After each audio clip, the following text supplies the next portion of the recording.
Welcome to Canadian Quaders Review. I'm Mark, and today we're at Valley Motorsports in West Kelowna, BC, Canada, and we're checking out a 2022 Kawasaki King Quad 400 ASI. Another beauty from Suzuki. You just can't go wrong with them. Stick around, we'll talk some specs.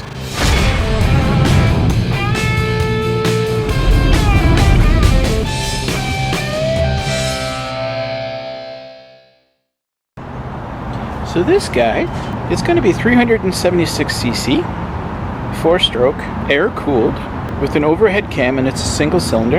It'll have an 82 by 71 bore and stroke. It is electronic fuel injected, electric start, and it has an electronic transistorized ignition. So it'll be an automatic transmission with this guy. Variable ratio, of course, with a V-belt. It'll have its high and low range and reverse. It is shaft driven for the final drive.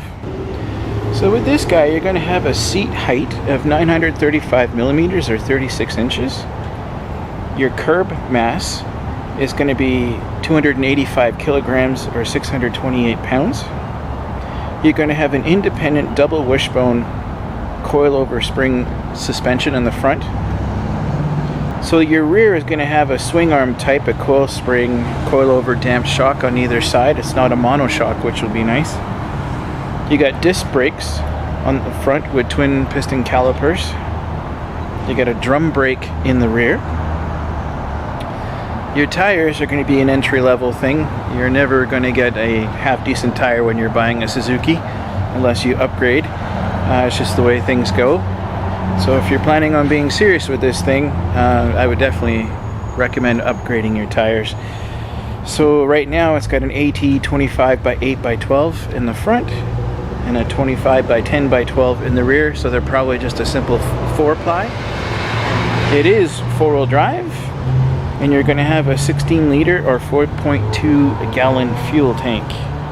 And it's got a 12-month limited warranty here in Canada. Bonus.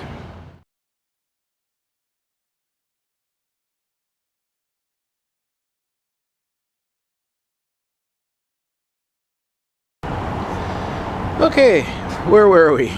The battery went dead, so I had to switch over.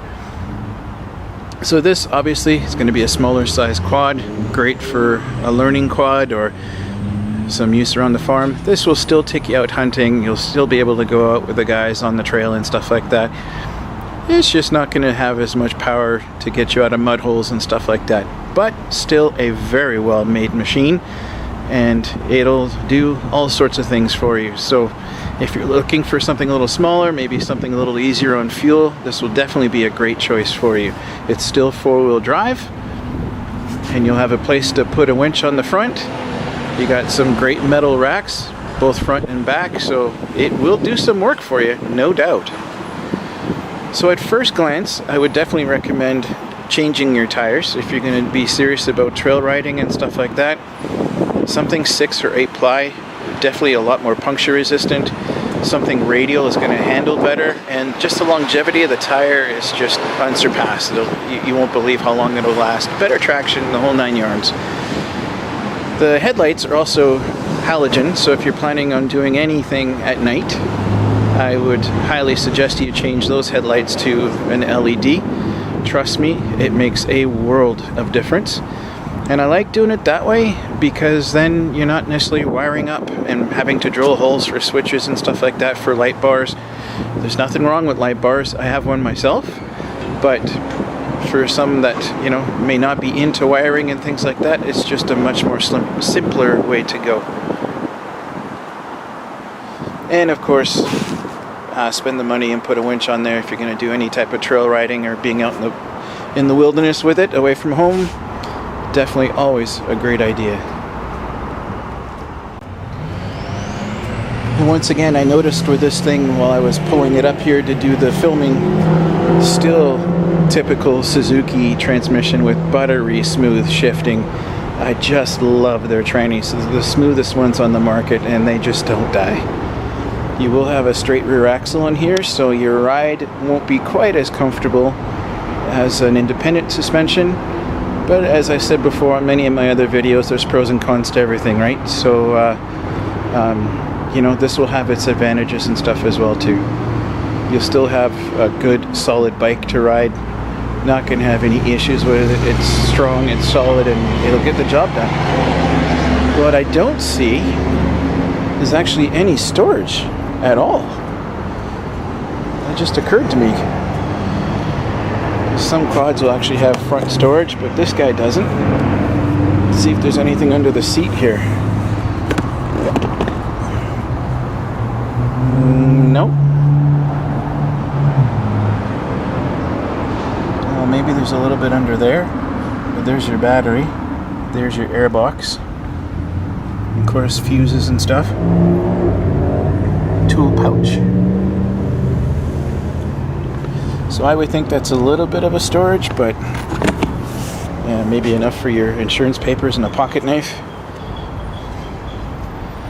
So obviously they weren't necessarily thinking along the lines that somebody would take this on the trail for an entire day or for a camping trip, but it would still do it. You know, you could obviously put a box in the back for all your storage, a box in the front if you had to. This would still get you out to do what you want to do. Well, that'll sum up another episode of Canadian Quadders Review. Thank you so much, guys, for hanging out. Appreciate you clicking on the video and checking this out. As I said before, we're at Valley Motorsports in West Kelowna, BC, Canada, and checking out another beauty from Suzuki. Cannot say enough about the Suzuki product. And buy this machine, you'll have something that'll last you a really long time. Make sure your oil is clean, make sure your air filter is clean, give it a good soak down every time you come back from the trail. It'll last you forever. Really appreciate all of you guys. Thank you to those that hit the subscribe button and the like button. It really helps out the channel. The more of you that do that, the easier it is for me to basically get these videos out to you, to do the traveling and to pay the fuel and all that kind of stuff. So thank you guys for doing what you do. I wouldn't be in this position today if it weren't for you guys. Totally appreciate it. With that, I am out of here, and we will see you guys on the next one. Thanks for watching.